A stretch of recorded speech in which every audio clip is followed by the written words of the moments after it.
আসসালামু আলাইকুম প্রিয় বাংলাদেশ। ভ্রমণ সংক্রান্ত নতুন একটি ভিডিওতে সবাইকে স্বাগতম।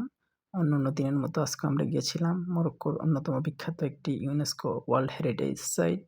এটাকে বলা হয় হাসান মস্ক বা হাসান টাওয়ার। এটি মরক্কোর ইতিহাসে খুবই তাৎপর্যপূর্ণ একটি স্থাপনা, যেখানে বিভিন্ন দেশ থেকে ট্রাভেলকারীরা, টুরিস্টরা এখানে ভ্রমণ করতে আসে। এজন্য বিভিন্ন ভাষাতে এখানে নেম প্লেট দেওয়া আছে, যাতে ট্রাভেলটা ইজিতে এটার ইতিহাস সম্পর্কে জানতে পারে। যেহেতু আমাদের পূর্বে জানা রয়েছে, সেক্ষেত্রে আমরা তেমন একটা দেখিনি। এম না দেখে আমরা ভিতরে চলে গেলাম। এটা হলো ভিতরের একটি পার্ট, যেখানে ১ম এ প্রবেশমুখেই ২ জন ব্যক্তি ঘোড়া নিয়ে দাঁড়িয়ে থাকে। এটা হলো ভিতরের অংশ।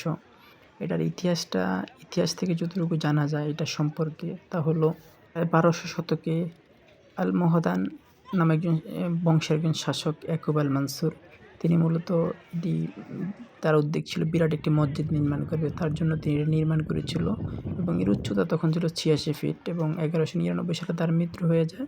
পরে কাজটা বন্ধ হয়ে যায় এবং এটার প্রত্যেকটি যে স্থাপনা দেখতে পাচ্ছেন আপনারা, মিনারের মধ্যে এগুলো ৪৪ ফিট মূলত। পরবর্তীতে ১৭৫৫ সালে লিসবনের একটি বিরাট ভূমিকম্প হয় এবং ভূমিকম্পর ফলে এই পুরা স্থাপনা ধ্বংস হয়ে যায়। পরবর্তীতে মরক্কোর ৫ম কিং মোহাম্মদ V এটাকে সংস্কার করেন এবং পাশে তার কবর রয়েছে এবং তারপরে তার ছেলে হাসান II, তারও এখানে কবর রয়েছে। এইজন্য এটি খুব বিখ্যাত স্থান।